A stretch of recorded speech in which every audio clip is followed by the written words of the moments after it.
High twelfth tools of financial statement का remaining part जो हमारा रह गया था वो है इनकम स्टेटमेंट। तो इनकम स्टेटमेंट के अंदर हमारी दो चीजें हैं, क्या क्या? एक तो हमारा है comparative income statement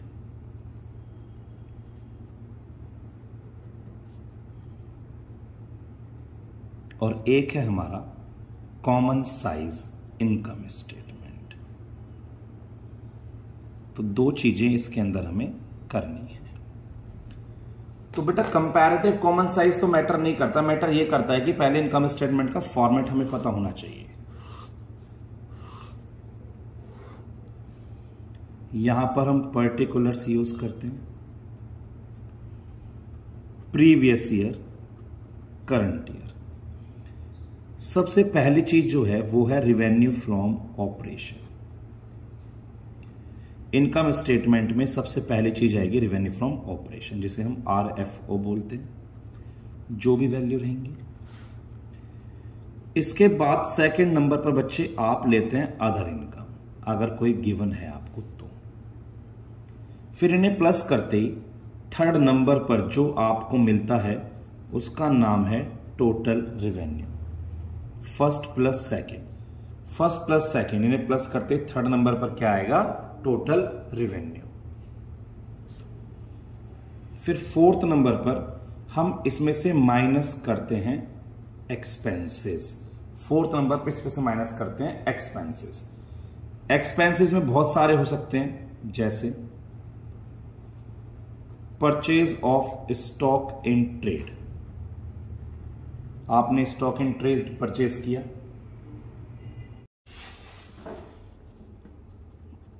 cost of material consumed. मैं एक्चुअली ना सीरीज में नहीं लिख रहा हूं, बस आपको जस्ट जनरली बता रहा हूं कि क्या क्या चीज आपको दे सकता है। एक आपको चेंज इन इन्वेंट्रीज दे सकता है, बहुत ज्यादा तो मेजर नहीं बनाएगा यहां पर, चेंज इन इन्वेंट्रीज दे सकता है। एक यहां पर आपको वो एम्प्लॉय बेनिफिट एक्सपेंस दे सकता है, जैसे वेजेस, सैलरी वगैरह होते हैं, एम्प्लॉय बेनिफिट एक्सपेंस। आपको यहां पे फाइनेंस कॉस्ट दे सकता है, फाइनेंस कॉस्ट होने को तो डेप्रिसिएशन, अमोर्टाइजेशन बहुत बड़ा सीन है, dep and amortisation. Other expense मैंने सीरीज में नहीं लिखे बेटा, ऐसे लिखे जनरली, अदर एक्सपेंसेस। फिर आप क्या करेंगे? आप इनका टोटल करेंगे एक्सपेंसेस का, आप एक्सपेंसेस का टोटल कर लेंगे, टोटल एक्सपेंसेस। फिर थर्ड में से आप फोर्थ को माइनस करेंगे। थर्ड क्या है? Total revenue. उसमें फोर्थ को माइनस करके पांचवें नंबर पर जो आपका आएगा वो आएगा प्रॉफिट बिफोर टैक्स। तो थर्ड में से फोर्थ को माइनस करके, और इसमें से 6 नंबर पर क्वेश्चन आपको बोलेगा टैक्स पेड, कि हमने इतना टैक्स पे किया। और आप जैसे ही टैक्स पेड को माइनस करोगे तो आपका जो बचेगा 7th नंबर पे, वो बचेगा प्रॉफिट आफ्टर टैक्स। आपको पता क्या होना चाहिए? आपको इसका फॉर्मेट पता होना चाहिए। फॉर्मेट अगर पता है तो ये हो जाएगा। तो बच्चे इस तरह से हमारा फॉर्मेट रहेगा। अब इसके बाद ये तो बाद में मैटर करता है कि मान लो अगर आपको कंपैरेटिव इनकम स्टेटमेंट बनाना था तो आप अगला कॉलम क्या सीखा है आपने? एब्सोल्यूट चेंज और परसेंटेज चेंज, आपने यही सीखा है। तो ये तो हमें बनाना आता है, ये तो हम इजिली बना सकते हैं। इस कॉलम का नाम A दे के, इसका B दे के, तो C हमने B-A किया था, फिर D निकाला था C/A × 100। तो हम कैसे भी करके कर सकते हैं। तो वुड बी बेटर कि अगर हम एक एग्जाम्पल के थ्रू इसे करते हैं। हाँ जी बच्चे, तो एक क्वेश्चन देख लेते हैं।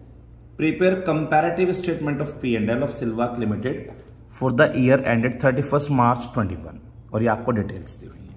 तो सबसे पहले आप अपने कॉलम ड्रॉ कर लो, क्योंकि कंपैरेटिव बनाना है आपको। तो कंपैरेटिव 4 कॉलम बनते हैं। 31 मार्च 21 की इंफॉर्मेशन है और 31 मार्च 20 की है। तो मैंने आपको बताया था 31 मार्च 20 यहां, 31 मार्च 21 यहां। तो CB-A, इस कॉलम का नाम क्या है? एब्सोल्यूट चेंज, और फिर एक बनेगा percentage change, C/A into 100, C/A into 100। तो बस आपको फॉर्मेट में मैंने क्या बताया, सबसे पहले बताया मैंने RFO, रिवेन्यू फ्रॉम ऑपरेशन। देखो 40 लाख था 2020 में, 60 लाख हो गया 21 में। ये तो मैं बाद में ही बना लूंगा ना बेटा। फिर मैंने फॉर्मेट में आपको यहां बोला था अदर इनकम ले लेना, अदर इनकम अगर कोई दे रखी है तो है क्या, हाँ यहां 150 है और यहां 3 लाख है। इसके बाद यहां मैंने आपको टोटल कराया था और बोला था थर्ड नंबर पर इनको प्लस करके आएगा टोटल रेवेन्यू, जो जस्ट आपने अभी पीछे फॉर्मेट में पढ़ा था। तो ये कितना आ गया 4150 और 63 लाख। ठीक है जी। फिर फोर्थ नंबर पे हमें लेने हैं एक्सपेंसेस। एक्सपेंसेस में आप देख रहे हैं सबसे पहले purchase of stock in trade आ रहा है। सबसे पहले आपको दे रखा है purchase of stock in trade. तो स्टॉक इन ट्रेड आपने परचेज किया है, यहां 20 लाख है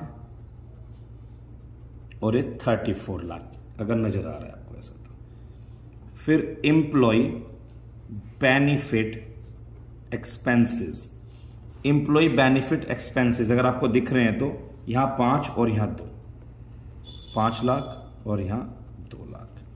इसके बाद आपको अदर एक्सपेंस भी नजर आ रहे होंगे, other expenses 4 lakh 6 lakh.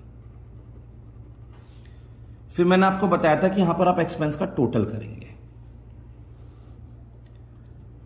Total किसका करेंगे, एक्सपेंस का।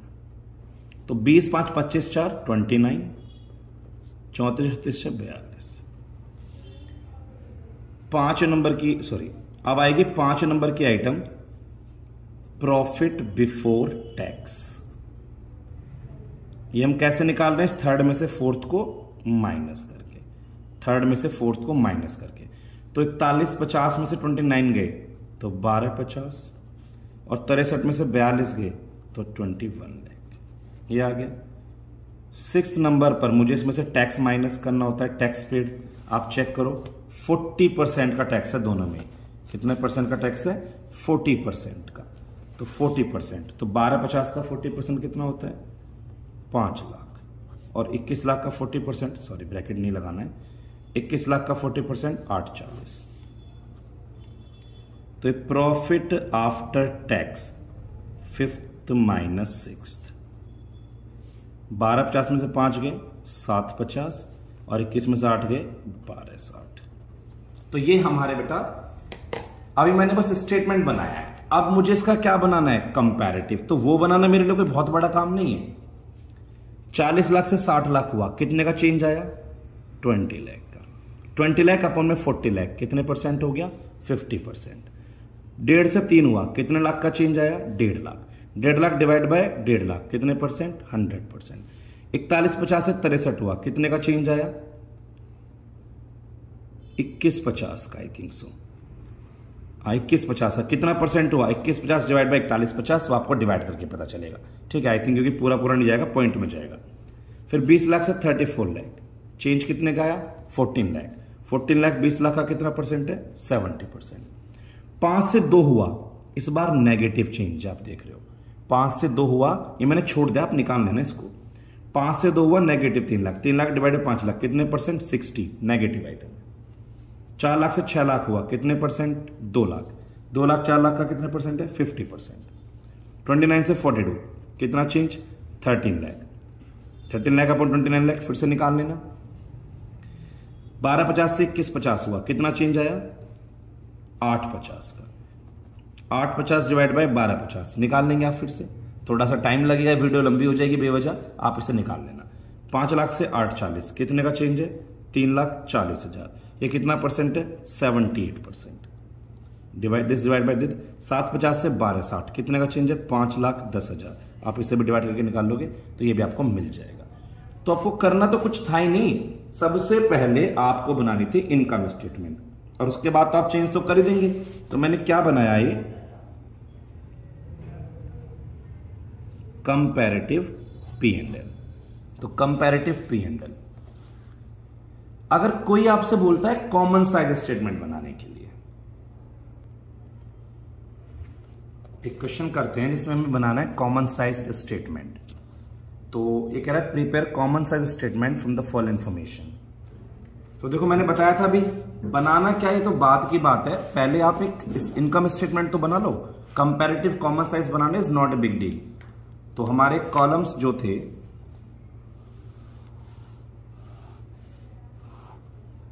दो कॉलम तो रहते ही हैं, मैं बना रहा हूं कॉमन साइज इनकम स्टेटमेंट। तो सबसे पहले प्रीवियस ईयर 31 मार्च 20 और 31 मार्च 21। अभी एब्सोल्यूट चेंज परसेंटेज चेंज की बात मैंने नहीं करी है, क्योंकि इस बार मुझे कॉमन साइज बनाना है, कॉमन साइज ना कि कंपैरेटिव। तो कंपैरेटिव होता तो एब्सोल्यूट चेंज परसेंटेज चेंज बनता। तो अभी पहले मैं एक स्टेटमेंट बनाऊंगा खाली। सबसे पहली आइटम मुझे कौन चाहिए होती है, आरएफ।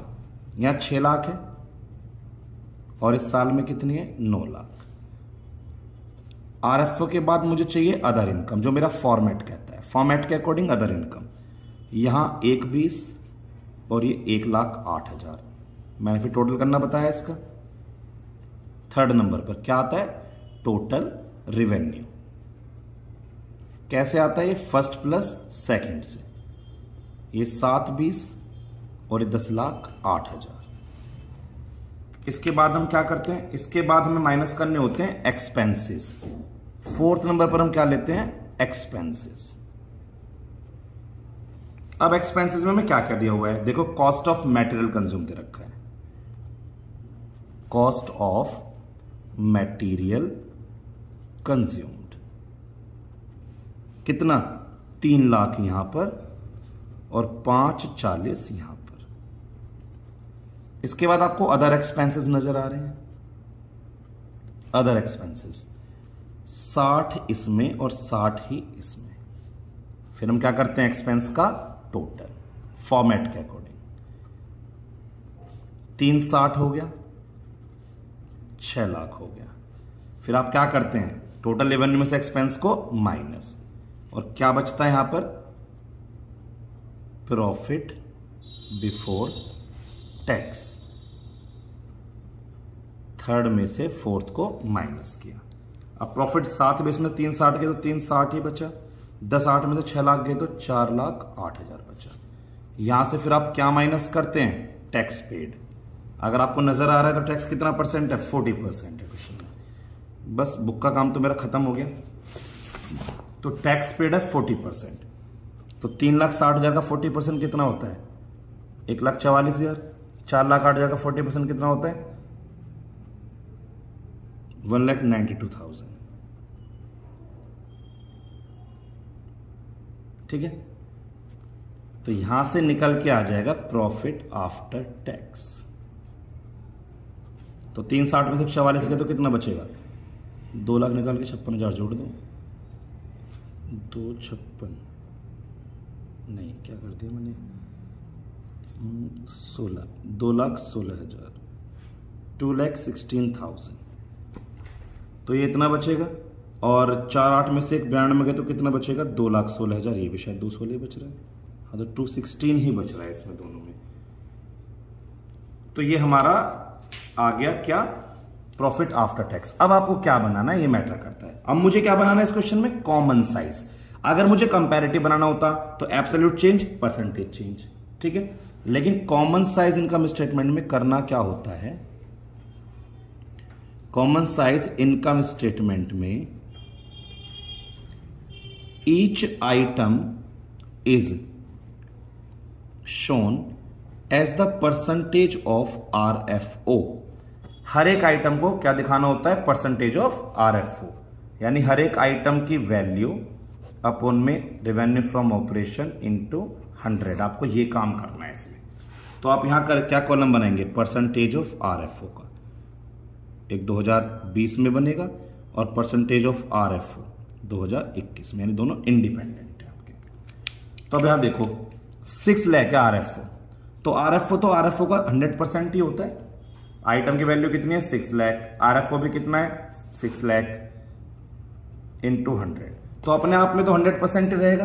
अब बाकी वैल्यू क्या है, 120 अपॉन में कौन रहेगा, RF 6 लाख कितना 20%। अगली वैल्यू क्या है 720 अपॉन में RF 120%। 3 लाख अपॉन में 6 लाख 50%। 60 6 10%। 3 60 60%। 360 6 60%। 144 6 24% और 216 6 36%। डिवाइड करना है आपको सिर्फ वैल्यू अपॉन में टोटल, वैल्यू अपॉन में 6 लाख। ऐसे 2021 में आप जाओगे तो वैल्यू 9 लाख अपने आप में तो 100% है, फिर ये अपॉन में टोटल 12%, ये अपॉन में टोटल 112%, 540 अपॉन 9 लाख 60%, 60,000 अपॉन में ये, तो ये हो गया, ये तो पॉइंट में जाएगा इसका 6.67%। 6 लाख डिवाइड बाई 9 लाख तो ये आ गया आपका 66.67%। और 4,08,000 डिवाइड बाई 9 36 6 68 ये भी पॉइंट में जाएगा 9 4 36 4 48 9 5 45 3 27 45.33 और 192 अपॉन 9 तो ये भी पॉइंट में जाएगा 9 2 18 9 1 0 3 21.33 और 216 ये भी पॉइंट में ही जाएगा, ये भी आप निकाल लोगे ये अपॉन ये। तो सर आपको चक्कर समझ में आ गया ना, क्या करना है सिर्फ हर एक आइटम के अपॉन में RFO को डालना है, सिंपल आप परसेंटेज में कन्वर्ट कर दोगे तो ये आपका कॉमन सेंस स्टेटमेंट है। तो आप कैसा भी क्वेश्चन कर सकते हैं इसका।